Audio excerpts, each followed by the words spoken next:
So I'm doing a European mount on this deer that I shot a few years ago.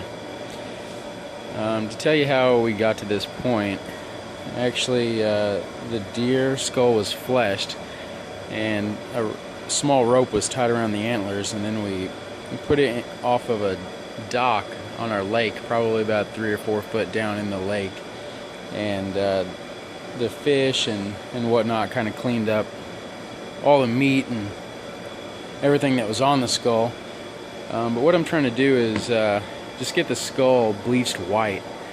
I went down to a local hair shop and bought this peroxide bleach mixture that they use for, dyeing people's hair, and they gave me the strongest stuff.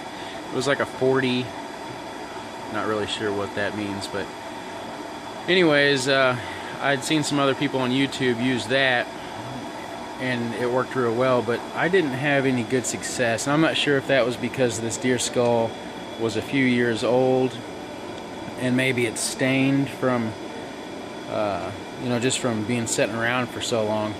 But there's just a lot of yellow in it. It's pretty clean, but there's a lot of yellow left on the skull, and I really want to get it white.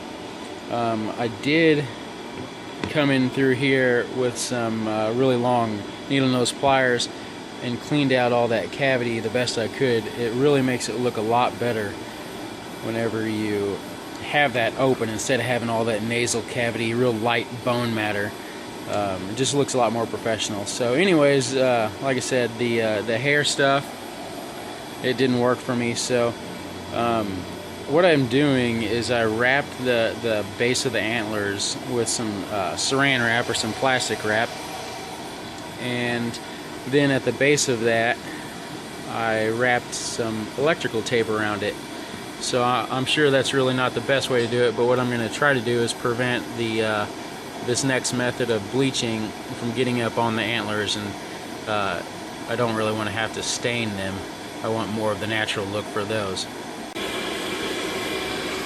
So the water's boiling pretty good right now. I have 4 quarts of peroxide. We're going to add to it.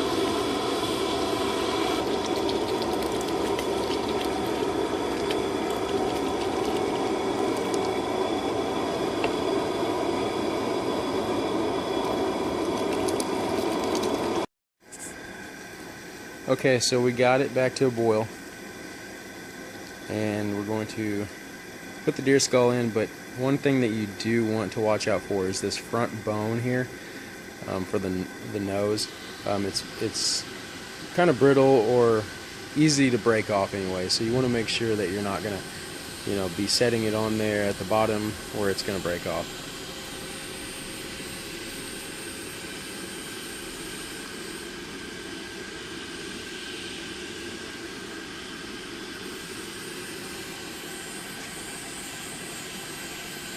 Also, be sure to adjust your regulator on the fire so it doesn't, one, it's not boiling over, and 2, you do want to watch to make sure the flames from the turkey fire aren't coming around and burning your antlers up too. But I would say, maybe leave it in here for about 10 minutes and we'll see what happens.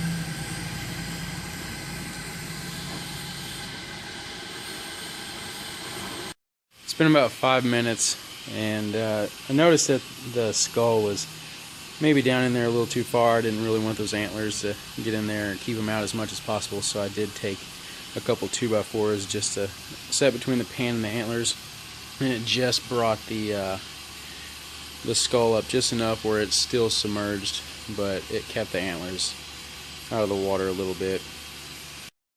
Alright, so we just pulled it out of the boiling peroxide and water, and it turned quite a bit more white than it was. One thing that I have noticed, though, that there are places that it didn't turn as white, maybe say here and here, but it still feels like that bone is a little more wet. The rest of this was not as white as it is now, but the longer that you let it dry, the more white I believe that it will turn.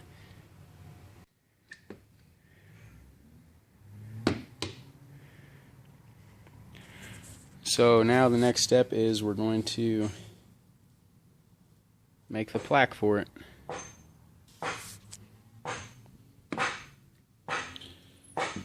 I went down to my local sawmill and had them cut a few pieces for me.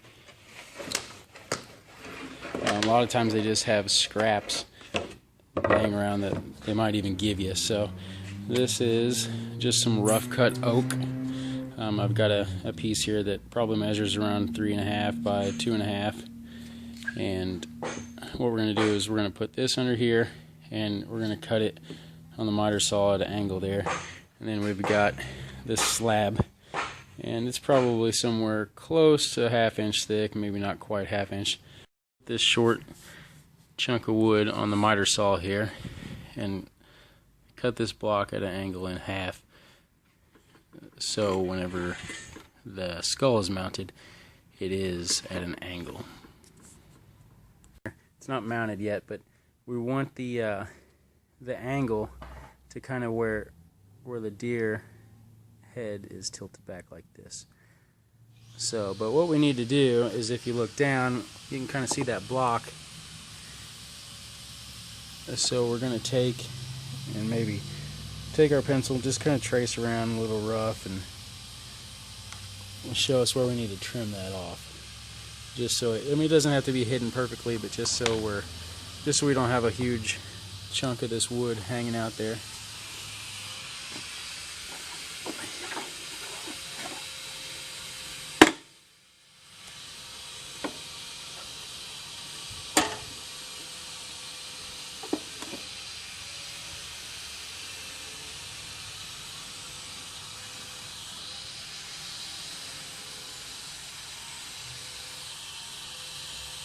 Okay, so the next step, you're going to take a piece of paper the same size as the board that you have, and you're going to fold it in half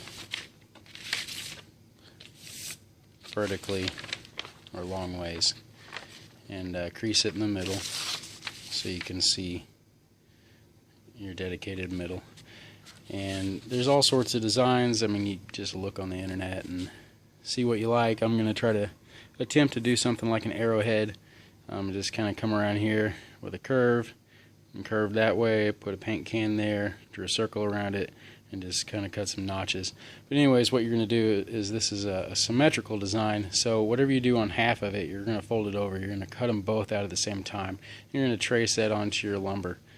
And so anyways, after you do that, trace it with a pencil, and then you have your design on the lumber. Take a jigsaw, cut that out. After we got it all cut out with the jigsaw, I took a 4.5 inch angle grinder and just kind of beveled all the sides. And it's kind of crudely, but you know, this is rough sawn timber, and I'm going for an arrowhead look, so it doesn't really matter anyways. But once we got that all accomplished, I put the beveled edge on here. I did run a screw through it to hold it on there. But this is a number 9 3-inch screw, and I run it up from the back side. I also put a pilot hole in the back of our rack.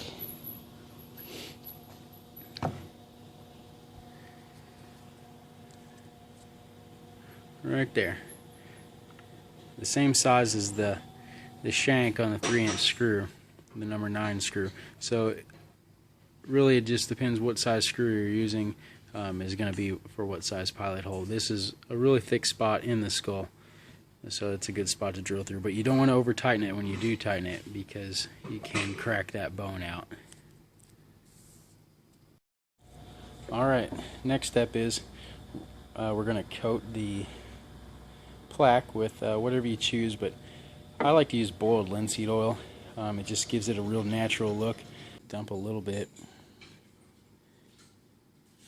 on the plaque. Do wear rubber gloves as well, just easier on your hands. And just kind of coat the whole thing with a brush.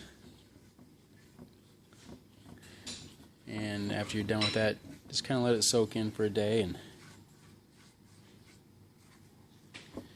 if you feel that you need to put some more on there, that's fine too, but you can always wipe up any excess with paper towel. Alright, last step. We're going to mount the rack to the plaque. So what we want to do, we've already got our 3-inch screw ran through there. we're going to line it up with the pilot hole that we drilled.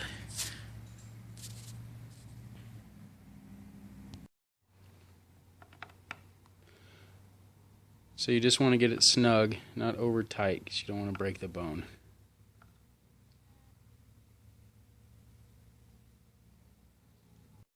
Here's a few pictures of the final project. I ended up taking my MAP gas torch and burning the edges of the wood plaque and a little throughout the middle just to kind of give it a rustic look. I would usually do this before I would put the linseed oil on. It just makes it a lot easier, although you can do it after the linseed oil. It just takes a little bit longer for time.